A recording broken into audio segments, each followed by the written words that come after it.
2025년 우리 경제 성적표가 드디어 나왔습니다. 이 자료를 보면요, 지금 대한민국 경제가 어떤지, 또 어떤 지역은 잘 나가고 어떤 지역은 좀 힘든지가 한눈에 보이거든요. 데이터로 한번 생생하게 따라가 보시죠. 바로 시작하겠습니다. 자, 이걸 보시는 여러분께 먼저 질문 하나 드릴게요. 지금 내가 살고 있는 동네, 우리 지역 경제, 과연 괜찮을까요? 그냥 그럴 것 같다가 아니라 진짜 데이터로는 어떨지 지금부터 같이 확인해 보겠습니다. 지역별로 하나하나 뜯어보기 전에 먼저 대한민국 전체의 경제 건강검진 결과부터 한번 보죠. 우리나라 전체의 맥박이 지금 어떻게 뛰고 있는지 그 큰 그림부터 짚고 넘어가겠습니다. 네, 바로 이 지도 한 장에 2025년 우리 경제의 모든 게 담겨 있다고 보시면 됩니다. 생산, 소비, 수출 여러 가지가 있는데 이걸 우리 몸의 바이털 사인이라고 생각하시면 돼요. 우선 전국 평균 수치부터 빠르게 한번 볼게요. 자, 첫 번째는 생산. 광공업 생산이 마이너스 3.3%가 나왔네요. 이건 뭐냐면 주로 제조업 공장들이 좀 덜 돌아갔다. 생산이 전반적으로 좀 줄었다. 이렇게 보시면 됩니다. 근데 또 반대로 좋은 소식도 있어요. 서비스업 생산은 2.6% 늘었거든요. 그러니까 우리 경제가 이제 공장에서 물건 만드는 것뿐만 아니라 서비스 쪽이 점점 더 중요해지고 있구나 하는 걸 딱 보여주는 거죠.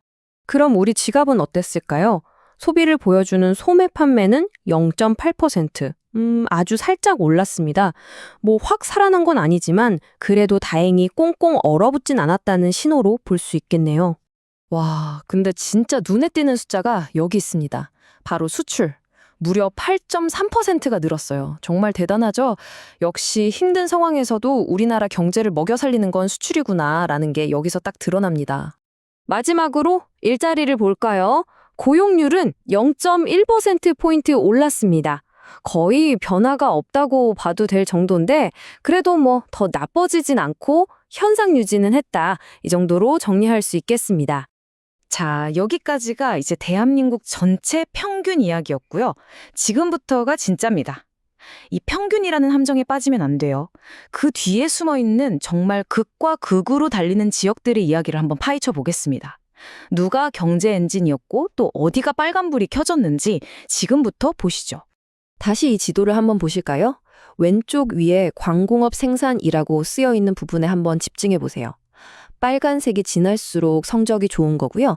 파란색이 진할수록 안 좋은 겁니다. 어떠세요? 딱 봐도 색깔 차이가 엄청나죠? 그 중에서도 가장 드라마틱한 두 곳이 바로 여기입니다. 충북은 무려 플러스 11.1%. 정말 폭발적인 성장세죠? 그런데 바로 옆 동네인 세종은 마이너스 9.2%로 뚝 떨어졌어요. 아니, 바로 붙어있는 동네인데 이 엄청난 차이가 도대체 왜 생긴 걸까요? 그 비밀의 열쇠는 바로 이겁니다. 메모리 반도체 그리고 차량 부품. 이 두 가지 수출이 충북에서 그야말로 터진 거죠. 그러니까 특정 산업 하나가 한 지역의 운명을 이렇게까지 바꿀 수 있구나 하는 게 정말 명확하게 보입니다. 자, 그럼 생산이 잘 된 곳은 돈도 잘 썼을까요? 이번엔 사람들이 지갑을 연 곳 소매 판매 지표를 한번 따라가 보겠습니다. 여기서도 되게 재밌는 결과가 나와요. 생산 1등이었던 충북이 소비에서도 4.8%나 늘면서 1등을 차지했습니다. 그런데 우리나라 수도 서울은 오히려 2.9%가 줄었어요. 가장 부진했죠. 이거 혹시 경제의 중심이 수도권 밖으로 조금씩 움직이고 있다는 신호 아닐까요? 이런 경제지표 변화가 그냥 숫자로만 끝나지 않죠. 결국 우리 삶에, 특히 어디서 살 것인가 하는 문제에 직접적인 영향을 주거든요. 이 그래프 한번 보세요. 충격적입니다.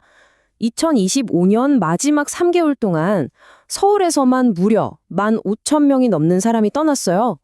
그리고 그중 상당수인 거의 10,000명이 경기도로 들어왔습니다.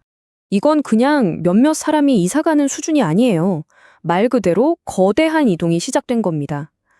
결국 사람들은 경제적인 기회, 그리고 더 나은 삶을 찾아서 움직이는 거거든요. 결국 돈의 흐름이 인구 지도를 새로 그리고 있는 거죠. 자, 2025년에 복잡한 경제 데이터들을 쭉 훑어봤는데요. 그래서 결론이 뭐냐? 이 모든 게 우리한테 뭘 말해주고 있는 걸까요? 2026년을 대비해서 딱 3가지만 정리해드릴게요. 핵심은 이겁니다. 첫째, 우리 경제가 지금 2개의 속도로 달리고 있다는 거예요. 어떤 지역은 막 엑셀을 밟고 있는데 다른 지역은 그 속도를 전혀 못 따라가고 있죠. 둘째, 그 엑셀 역할을 하는 게 뭐냐? 바로 반도체 같은 강력한 수출 엔진입니다. 이 엔진을 가졌느냐가 지역의 운명을 가르고 있어요. 그리고 마지막으로 가장 중요한 건데요. 이 경제적인 차이가 결국 사람들을 움직이게 만들고 있다는 겁니다. 기회를 찾아서 사람들이 떠나고 또 새로운 곳으로 모이는 경제 대이동이 지금 일어나고 있는 거죠. 자, 이런 거대한 흐름 속에서 2020년 여러분이 살고 있는 바로 그 도시에는 어떤 기회가 기다리고 있을까요? 아니면 어떤 도전에 맞서야 할까요? 오늘 우리가 함께 본 이 데이터가 그 해답을 찾는 데 중요한 실마리가 되었으면 좋겠습니다.